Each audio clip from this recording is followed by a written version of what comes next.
Assalamualaikum warahmatullahi wabarakatuh. Salam sejahtera untuk kita semua. Raditu billahi robba wa bil islami dina wa bi Muhammadin nabiyya wa rasulah ba'd. Segala puji bagi Allah Rabb semesta alam. Pada kesempatan pagi hari ini, semoga senantiasa kita diberikan kesehatan dan kesempatan oleh Allah Subhanahu wa taala di dalam melaksanakan satuan acara perkuliahan di mata kuliah Manajemen Sumber Daya Manusia semester genap ya, itu belum saya rubah. Tahun akademik 2023-2024. Seperti biasa di pertemuan pertama ini kita akan mensosialisasikan RPKPS ya, rencana program kegiatan pembelajaran semester. Untuk kelas MBS 6 ini Bapak mengajar 2 mata kuliah ya, tentang ekonomi ketenagakerjaan dan kebijakan industri, sama mata kuliah ini MSDM. Sebenarnya untuk mata kuliah ekonomi ketenagakerjaan kita sudah bahas di semester kemarin ya, karena kaitan topik pembahasannya sama tentang pengangguran, kemudian problem SDM secara makro. Berarti nanti kita lebih membahas materi yang lanjutannya saja ya. Jadi untuk hari ini kita akan membahas RPKPS Manajemen Sumber Daya Manusia. Jadi polanya tidak ada perubahan ya, karena kalian sudah lama dengan Bapak dari semester 1 sampai dengan semester sekarang. Kalian udah mau selesai secara teorinya, nanti beberapa semester lagi, jadi tidak ada perubahan ya. Jadi ini hanya sebatas Bapak menyampaikan sebagaimana mestinya, karena sifatnya wajib bagi seluruh dosen untuk menyampaikan RPKPS karena berkaitan dengan kontrak pembelajaran selama 16 kali pertemuan. Untuk MSDM ini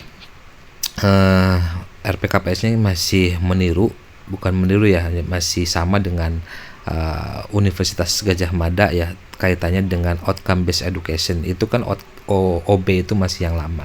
Sekarang lebih kepada yang terbaru lagi, menurut SNDikti itu ya. Jadi ada aspek-aspek yang harus dilampaui, yang diterapkan sama kalian ya, dari aspek sikap, pengetahuan, keterampilan umum, dan keterampilan khusus.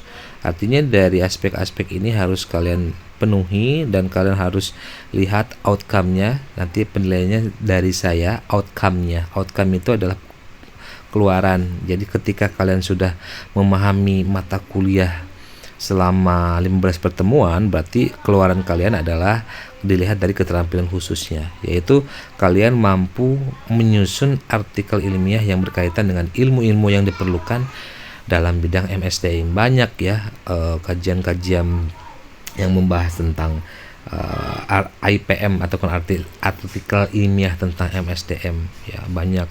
Bisa berbicara tentang pengaruh kecerdasan emosional, bisa berbicara tentang pengaruh kepemimpinan terhadap komitmen kinerja karyawan, itu bisa diambil.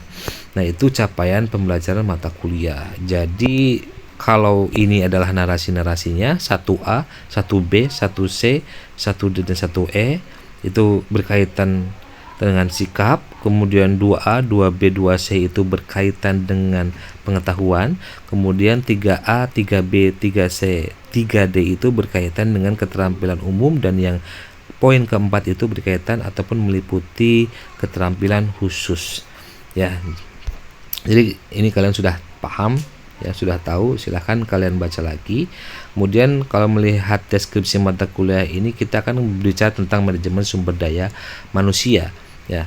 Ada yang berbicara tentang sumber daya insani, itu sama saja karena itu masalah redaksi, tapi dilihat dari subfungsionalnya saja itu berbeda. Karena fokus di dalam manajemen sumber daya manusia ini lebih membahas tentang mulai dari pengadaan itu bagaimana Human Resource Department mulai menyeleksi karyawan sampai akhirnya dia keluar ya, akhirnya karyawan itu di PHK di perusahaan.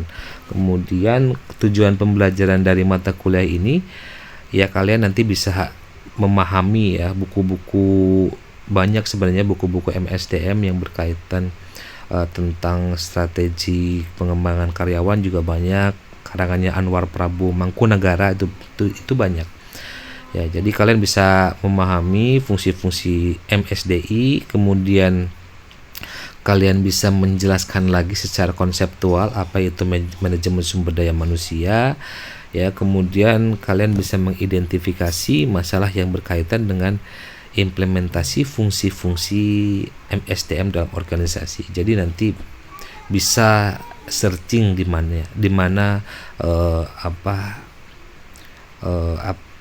jadi tidak satu terpaku kepada satu buku saja, tapi bisa mencari referensi yang lain di jurnal ataupun di akses-akses yang lain yang berkaitan dengan kajian MSDM. Kemudian kalau dilihat dari topik dan substansi pembelajaran seperti biasa, pertemuan 1 sosialisasi RPKPS, kemudian nanti pertemuan 2 dari Bapak, ya, menyampaikan ruang lingkup MSDM. Kemudian nanti seperti biasa dilanjutkan lagi pengadaan SDI itu nanti masuk mulai presentasi kelompok, ya, seperti biasa. Karena kalau dengan saya seperti biasa kegiatan pembelajarannya itu adalah student center learning, artinya pembelajaran itu berpusat pada mahasiswa. Jadi nilai individunya dilihat dari keaktifan kelas kalian bertanya, kalian berikan jawaban, kemudian membantu jawaban, berikan tanggapan ataupun yang lainnya, itu sudah termasuk nilai individu. Kemudian metode di dalam pelaksanaan kuliahan, ya, presentasi dosen biasanya di pertemuan 2, selebihnya kalian lebih diskusi, ya, dari materi dari topik-topik dan substansi pembelajaran yang tadi, ya. Kalau dilihat dari materi di sini, ya, kalau materinya sampai pertemuan 14, ya. Kalau untuk pertemuan 15-nya kita lebih ke review perkuliahan, karena penting untuk sebagai evaluasi, bahan evaluasi kita selama 1 semester. Harus ada controlling, ya, harus ada evaluasi. Kalau dalam pengembangan diri itu ada evaluasi diri, ya. Makanya di dalam fungsi-fungsi manajemen itu kan kita harus tahu tidak hanya sekedar planning, organizing, actuating, controlling, nggak sampai dengan actuating saja, tapi sampai dengan controlling. Tapi pelaksananya hanya manusia ataupun kondisi hari ini, orang-orang hari itu lebih paham ataupun pelaksanaannya sampai dengan actuating, tapi evaluasinya jarang pernah dilaksanakan. Kemudian tugasnya seperti biasa presentasi, membuat kelompok, ya. Makalah kelompok itu bukan dalam artian makalah yang di print, ya, tapi dalam format PowerPoint. Kemudian lebih kepada menganalisa film. Biasanya sih seperti itu. Kalau latihan soal tidak ada, ya, resume juga tidak ada, ya. Kemudian metode penilaian dan kaitan dengan CPMK. Ini komponen penilaiannya, tugas, presentasi tugas itu cakupannya ke kuis, kemudian kehadiran keaktifan, ya, minimal 75%. Berarti kalian ada toleransi 5 kali nggak masuk, tapi jangan direncanakan untuk tidak masuk, ya. Alangkah lebih baiknya kalian 100% untuk kehadiran. Untuk UTS, UAS, dan presentasi artikel atau makalah dalam seminar kelas itu 25% dan 10%. Ya, itu untuk metode penilaian kaitan dengan CPMK. Kalau untuk proyek ini bisa kalian membuat artikel, ya. Kalian punya objek penelitian di sebuah perusahaan, misalkan kemarin kalian sudah PPL, kalian bisa ngambil skripsi di situ juga bisa, itu menjadi proyek istilahnya proyek penulisan skripsi ataupun proyek artikel ilmiah kalian, ya. Itu bisa, itu jadi added value-nya, nilai tambah buat kalian. Kemudian untuk peraturan ataupun tata tertib, ya, sudah seperti biasa saya sampaikan. Intinya kalian masuk terus, ya, kalian hadir, kalian aktif dalam forum diskusi. Kemudian tata tertib yang lainnya, ya, mungkin dari segi pakaian, ya, harus pakai baju yang berkerah, pakai sepatu, itu seperti biasa, ya. Kemudian kriteria kelulusan untuk konversi penilaian memang kami mengacu pada prodi, ya, yang sudah ditentukan tingkat penguasaannya 80 sampai 100 itu mendapatkan A. Ya, itu tidak ada perubahan lagi dari prodi.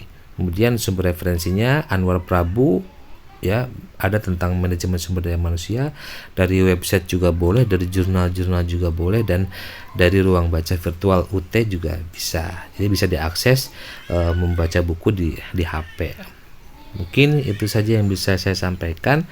Mohon maaf Bapak belum bisa masuk karena Bapak dalam kondisi masih belum fit sama sekali ya. Udah 1 minggu ini terkadang naik motor juga masih bisa, tapi secara fisiknya masih dalam keadaan recovery ya, pemulihan. Mungkin itu saja yang bisa Bapak sampaikan. Nanti untuk kelompoknya bisa dibuat satu kelompok 2 orang. Kemudian untuk mata kuliah ekonomi ketenaga kerjaan dan kebijakan industri juga sama. Nanti Bapak sampaikan PowerPoint-nya RPKPS-nya ke grup.